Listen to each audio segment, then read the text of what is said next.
네, 뉴스 특보 시작하겠습니다. 오늘도 네 분의 전문가 모시고 현 전국 상황 이야기 나누겠습니다. 네, 소종섭 전 시사저널 편집국장, 여상원 변호사, 이수희 변호사, 하종대 디지털 통합뉴스센터장 나와 계십니다. 어서 오세요. 네, 안녕하세요. 안녕하세요.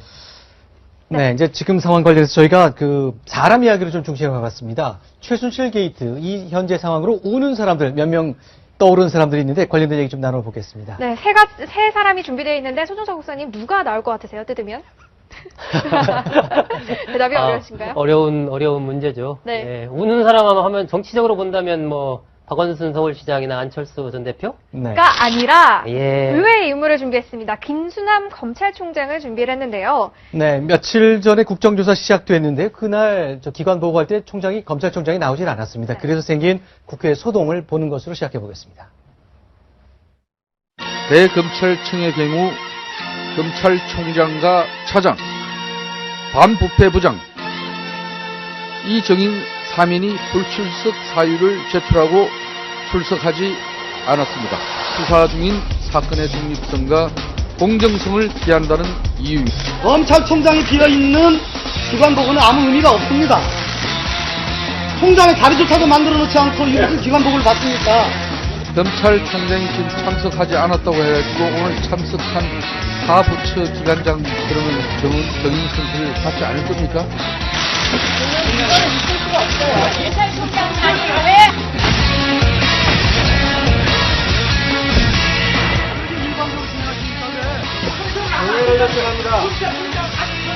오늘 중에 검찰총장과 차장, 반부패부장의 출석을 할 수 있도록 협의를 요청합니다. 수사 내용을 오늘 이 자리에서 검찰총장이 밝힌다면 어떻게 향후 공정한 수사가 될 것이며 우리 검찰청의 수사 내용을 어떻게 공정한 것을 담보를 할 수 있겠는가. 국회에 정윤회 사건과 관련해서 정윤회 사건을 찌라시로 만든 사람이 누구입니까? 그 당시에 서울중앙지검장이 바로 지금 검찰총장입니다. 책임이 있는 자들이거든요. 그래서 지금 국회에 못 나오는 거죠. 네, 지난주 이제 국정감사 시작할 때 기관 보고 출석하지 않았습니다. 그런데 이제 저희가 우는 자라고 표현했습니다만 좀 과장된 측면인 것 같고, 네. 김수남 검찰총장 지금 마음 편한 상황은 아니겠습니다. 그러니까 이게 언뜻 본다면 지금 검찰이 막판에 굉장히 수사를 잘 했다고 네. 야당에서도 잘한다 이런 얘기를 했지 않습니까? 네. 그런데 이제 우는 자에 왜 들어갈까 약간 의아해 하실 분도 있을 것 같은데 네. 기본적으로 지난 2014년 11월 달에 있었던 이른바 정윤회 문건 있지 않습니까?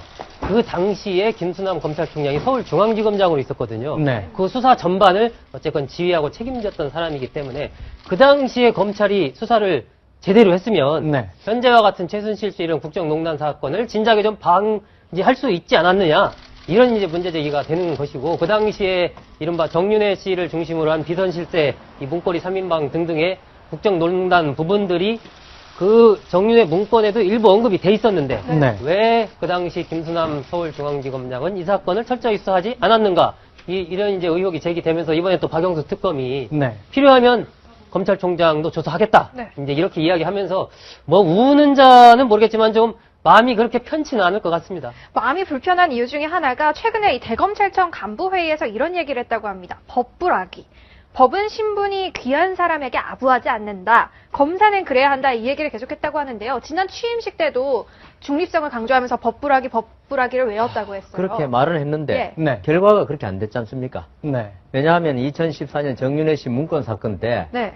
사실은 이게 지금 돌이켜 보니까 네. 어떤 청와대 비선 실세가 국정을 농락한 사건이었는데 그 당시에서는 대통령이 그때 그 수사 가이드를 했다는 논란이 있었지만 예. 문건 유출 사건으로 사건을 변질시켜 버렸어요. 네. 물론 이게 고발이 대통령 기록물 관리법 위반하고 공무상 기밀 누설로 고발이 됐기 때문에 그것만 수사할 수밖에 없었지만 그렇다 하더라도 그 당시에 사실 의혹은 많았거든요. 네. 이게 3인방이 만만해라든가 그때 김수남 총장이 그 부분에 관해서 검사들에게 좀 지시를 했으면 어떨까 이런 생각은 있는데 이게 사실은 김수남 총장을 비난하기 힘든 게 네. 이 2014년 12월에 문건 사건이 있었지 않습니까? 네. 수사가 좀 진행 중에 김수남 총장이 2월 달에 대검 차장을 옮겨가 버려요. 네. 이 때문에 김수남 총장이 무슨 여기 개입할 여지가 별로 없는데 결과가 이렇게 이 김수남 총장이 아마 떠나고 나서 기소되지 않았을까 싶기도, 기소됐더라도 김수남 총장이 이거 뭐 시시콜콜하게 뭐 보고는 했겠지만은 네. 이 수사 과정에 개입해가지고 하진 않았을 것이다. 그래서 김수남 총장으로서는 좀 억울한 면이 있지 않을까 그렇게 생각해 봅니다. 아까 이제 화면에 법불악이 그게 이제 쓰여 있었는데 네. 사실 네. 시청자들을 금방 보고 무슨 뜻인가 좀 알기 어려울 텐데 법불악이 원래는 이제 한비자가 한 얘기입니다. 그러니까 법은 귀한 사람, 즉 권력자한테 아부하지 않고 그 다음에 또 하나가 있습니다. 저게 승불요곡이라고 먹줄은 네. 요곡 말 그대로 옆으로 이렇게 휘어지거나 해서는 안 된다. 즉 법을 집행을 할 때는 네. 반드시 모든 사람들한테 그게 왕이든 아니면은 아주 천한 사람이든 모두한테 모두 똑같이 평등하게 집행돼야 된다고 한비자가 한 얘기인데요. 사실 과거에도 이런 지난 2014년에 이런 그 정윤희 문건 사건과 같은 비슷한 사건이 있었을 때 사실은 그 이후에 완전히 수사 결과가 바뀌는 경우가 있어요. 대표적인 게 뭐냐면은 우리가 그 1995년인가요? 그때 대검에서 서석재 당시 총무처 장관이 술자리에서 4천억 원 전직 대통령의 비자금이 있다라고 얘기를 한 적이 있었는데 네. 대검 중수부에서 그때 조사를 했었습니다. 그때 김성호 법무장관도 하고 그 다음에 국정원장도 했던 당시에 대검의 중수 이과장 했던 분이 그거를 쭉 수사를 하더니 너는 누구한테 들었니? 너는 누구한테 들었니? 이걸 계속 해가지고 11번 마지막 들은 사람은 당구장 치던 곳에서 자기가 누구한테 들었는지 잘 모르는데 결국은 어떻게 보면 슬롯머신에서 한 1,000억 원 정도 큰 돈이 있었는데 그게 부풀려져 가지고 전직 대통령의 비자금으로 둔갑됐다 했지만 나중에 모두 전직 대통령의 비자금 모두 나와서 사실로 드러났잖아요. 또 네. 하나는 또 그 김기춘 네. 그때 당시에 법무장관하고 끝나고 나서 그때 김영삼 대통령이 대통령 됐을 때 그때 대통령 그 선거운동 시절에 부산에서 여러 기관장 등을 모아놓고 그때 우리가 남이가 하고 김영삼 후보를 좀 도와주자 초원복지부가. 했을 때 네. 그때 당시에도 뭐만 처벌됐어요?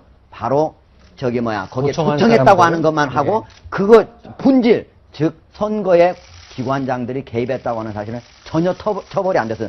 바로 이번 그거하고 거의 비슷한 사건인 거죠. 그러니까 지금 이제 박영수 특별검사가 한 얘기 들어보니까 당시 수사를 지휘한 검찰총장도 수사 대상이 될 수 있다고 얘기했거든요.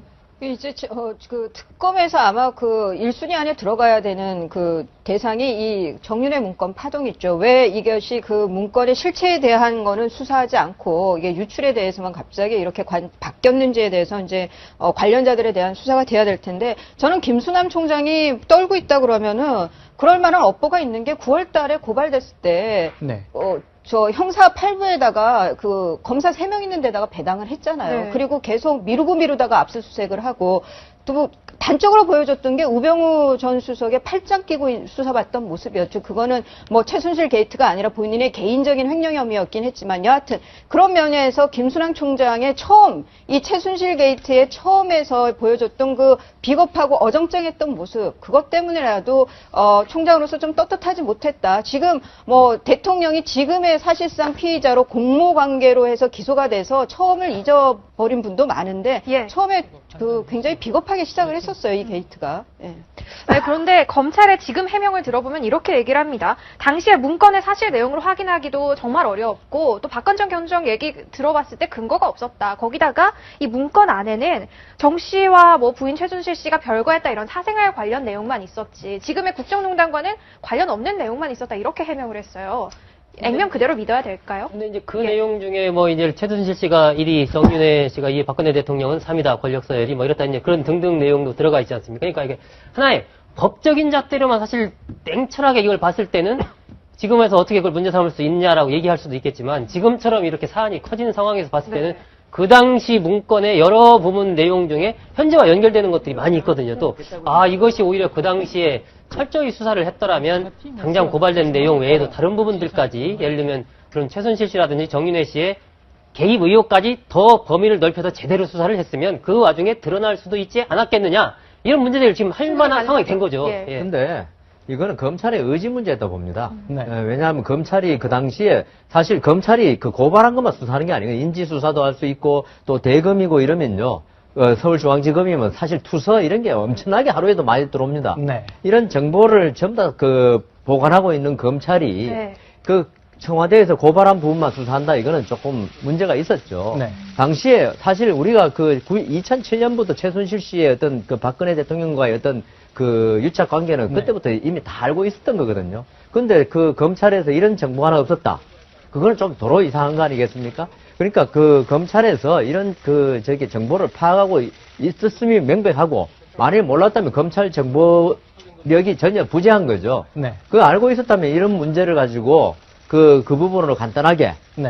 대통령 기록물 관리부 위반으로 대통령이 말한 네. 찌라시에 불과한 거가 뭐 그러냐. 네. 그 말에 맞춰서 수사했다는 검찰의 수사 의지가 거의 없었다는 그런 방증이 되는 거죠. 이 검찰이 이 원죄로 갖고 있는 건요, 정윤회 문건에서 최경락 경위가 자살을 했어요. 그리고 유서를 남겼는데 거기에 민정수석실의 행정관 얘기가 나온단 말이에요. 말씀하신 대로 의지만 있었으면 실체를 파악하기 위해서 애썼어야 하는 사건이다. 이거는 정말 특검에서 좀 그러니까 한 생명이 희생된 사건이기 때문에 특검에서 좀 확실하게 밝혀줬으면 합니다. 네, 두 번째 우는 자, 저희가 준비한 판넬에 있는 사람, 역시 조금 처음에는 예상하기 힘들었던 사람입니다. 아니구나. 박지원 국민의당 비대위원장인데요. 처음에는 국민의당이 그래도 승기를 잡고 있을 거라고 생각을 했는데 그게 아닙니다. 내일 물러나는데 그동안 탄핵안 표결 연기론을 꺼냈다가 지금 항의 문자가 전화가 몇 건이 왔더라고요. 2만 건 넘게 왔답니다. 네. 뭐 2만 건이 훨씬 더 온 것 같은데 박지원 비대위원장이 뭐 정무적인 감각이 굉장히 탁월해서 사실 이번 국면에서 그래도 나름대로 국민의당의 존재감이라든지 이런 것을 나타내는데 박지원 비대위원장이 역할을 해왔죠. 그런데 지난 2일 날 이제 탄핵안 그 표결과 관련해서 그 부분을 발의를 하는 과정에서 그러니까 더불어민주당이나 정의당은 발의를 하자라는 쪽에 섰고 박지원 비대위원장은 발의하는 게 목적이 아니고 이건 탄핵안을 의결을 하는 게 중요하다. 그러려면 새누리당의 비박계와 좀 더 어떤 대통령의 3차 담화 이후에 흔들리기 때문에 그 부분에서 조율이 필요하니까 9일날 해야 된다. 뭐 이렇게 하면서 이제 그 입장을 가져가서 결국은 발의 자체를 못했지 않습니까? 그러니까 이제 뭐 항의 문자가 쏟아지는 거죠. 문자가 2만 통이 온다는 건 어떤 정도일까요? 전 뭐 상상할 수도 없습니다. 그렇다 보니 박지원 비대위원장 바로 고개를 숙였습니다. 소개합니다. 야권 균열의 모습을 보인 것에 대해서 우리 국민의당을 대표해서 죄송하다는 사과의 말씀을 올립니다. 자, 저런 상황이 생긴 것. 그러나 이제 국민의당은 발등에 불이 된 것이 이렇게 이제 지금 문자 2만 통 온 것뿐만 아니라 정당 지지율이 너무 많이 떨어졌어요. 지금 이제 새누리당 지지율이 폭락하고 있기 때문에 그래도 한 2등은 하겠거니 했는데 글쎄요, 뭐 거의 비슷한 수준, 오차의 범위 내에 있는 거라 너무 더불어민주당과 차이가 나게 됐군요. 예. 지금 보면은 새누리당이 15%인데 국민의당은 14%로 오히려 새누리당보다 1%포인트 더 낮은 상태죠. 네. 심지어 새누리당 이중대라는 비난까지 받고 있습니다. 일각에서는. 이제 아마 저게 그 이재명 성남시장의 그 급부상하고도 좀 맞물리는 것 같아요. 더불어민주당의 저 독주가. 그런데 그 외에는 이제 국민의당하고 새누리당이 엎치락 뒤치락 하는데요. 14%하고 15%에서. 그런데 그러니까 국민의당이 갖고 있는 그 딜레마 중에 하나가 박지원 원내대표가 새누리당에 비박계 하고 뭔가 계속 소통하는 듯한 모습. 그 모습이 이게 호남을 기반으로 했던 국민의당 입장에서는 물론 새누리당의 비박계는 공화당 계열이라고 민정당 계열하고 전혀 다르지만 그렇지만 호남의 민심에서는 새누리당하고 뭔가 같이 연합을 하고 뭔가 같이 호흡을 맞춰가는 거에 대한 반감이 있는 것 같아요. 제가 이제 호남 분들을 좀 여쭤보면은 호남 지금 저희가 이 설문조사를 준비해 놨습니다. 같이 한번 보시죠. 지난번 총선 결과를 생각해보면 국민의당과 더불어민주당 사이의 지지율 차이는 소국장님 굉장히 크네요. 3배입니다, 3배. 그렇었죠. 그랬는데 지금 저도 핵심이 지금 이제 이수희 변호사 얘기하신 대로 최근에 김용태 의원이 또 그 얘기를 했지 않습니까? 이게 나중에 본다면 결국 새누리당 내에서는 국민의당과 이렇게 연대해서 반문재인 전선을 구축해서 대선에서 승리하는 것을 당연시하는 의원들이 많다. 이런 얘기를 또 김용태 의원이 했단 말이에요. 이러한 식으로 이게 박지원 비대위원장의 그런 행보가 결국은 그렇게 이어지는 것 아니냐라는 그러한 의구심을 호남의 유권자들이 갖기 시작한 거죠. 그러면 상당히 떨어지는 측면이 있고 지금 같은 이렇게 격변기에는 사실 1대1 구도입니다. 분명하게. 그러니까 박근혜 대통령과 맞서는 세력이 누구냐. 여기로 딱 포인트를 둬서 보거든요. 그런 면에서 본다면 국민의당의 어떤 이 박지원 비대위가 이야기한 현실론이라는 부분이 약간 이 각을 좀 흐리게 하는 그런 부분들이 있어서 아마 당 지지도가 좀 더 떨어지지 않았나. 박지원 비대위원장이 사실 저 국민의당 뭐 원내대표나 비대위원장 할 때 저런 일이 있을 거라고 예측한 분이 많았습니다. 워낙 머리가 좋으시고 네. 정보력이 많다 보니까 네. 어떤 그 말씀을 하실 때 워낙 많이 갖고 있으니까 표현이 좀 이쪽도 살펴보고 저쪽도 살펴보고 그런데 지금 그런데 전국 이 시국이 박지원 대표에게 나쁘게 돌아간다. 네. 지금 이재명 시장이 왜 뜹니까? 뭐 자고 우면 없이 그냥 박 대통령 하야해라 뭐 네. 또 해라 뭐 이런 식으로 막말 비슷하게 계속 던지니까 지금 그 촛불 민심에 의한 민심들이 와 이재명 시장이야말로 진짜 민심을 대변한다고 전부 다 그래 박수를 치고 있거든요. 네. 이 와중에 박지원 대표는 정치권에서 워낙 오래 계셨고 그다음 뭐 현실 정치를 해야 된다. 그러니까 이게 이 말씀하셨다가 또 좀 있으면 물러나고 이 말씀하셨다가 물러나고 자꾸 번복한다는 모습을 보이니까 이재명 시장에 대한 뭐 어떤 그 반사 효과는 있지만은 네, 네. 비슷하게 지지를 갖다 못 받는 측면이 있다 그런 생각 듭니다. 이런 측면도 있다고 봐요. 왜냐하면 박지원 대표하고 네. 박지원 비대위원장하고 안철수 전 대표하고 같이 네.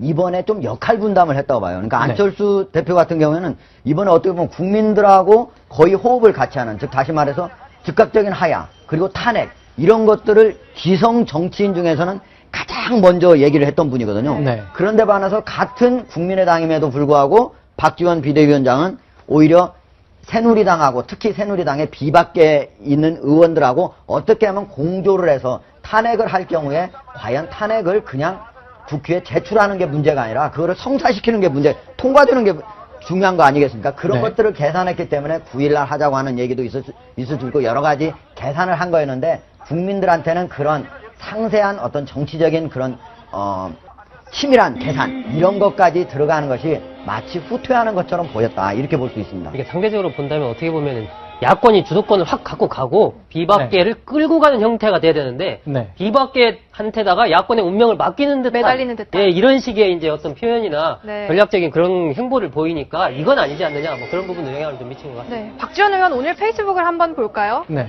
이런 얘기를 했습니다. 퇴진 촛불 집회를 노벨 평화상 후보로 추천을 하자.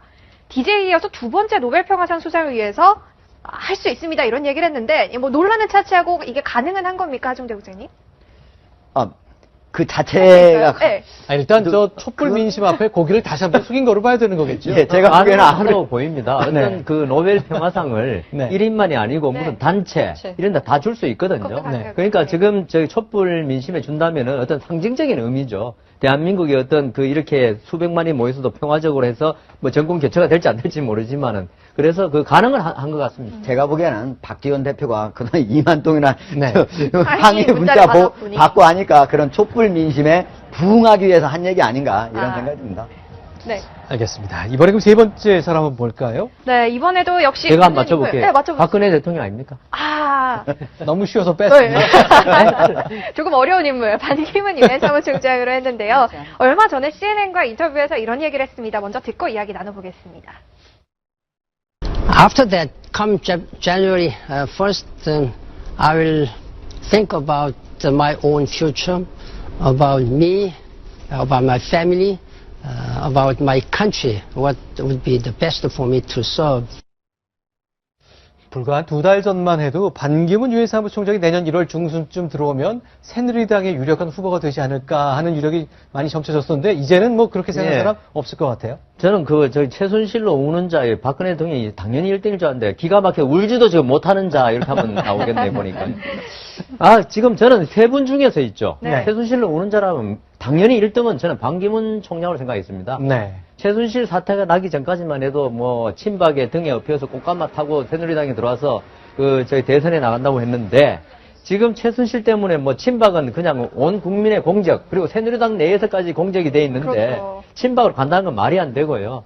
그다음 그 상태에서 결국 들어오신다면은 결국 저희 제3지대라는 게 있지 않습니까? 네. 뭐 손학규 정의와 뭐 네. 전 의장 이렇게 해가지고 개헌을 고리로 만들어가지고 어떻게 이제 도모해야 되는데 네. 그것도 지금 개헌이라는 거는 지금 뭐 문재인 대표라든가 안철수 대표가 전혀 미동도 하자는 주제 아닙니까? 네. 그거 가지고 이제 제3지대에서 하는 것도 지금 힘들어졌고 만일에 탄핵이 진짜 빨리 끝나거나 대통령이 그럴 리는 없지만 하야가 빨라가지고 내년 한 2월쯤 선거하면요. 네.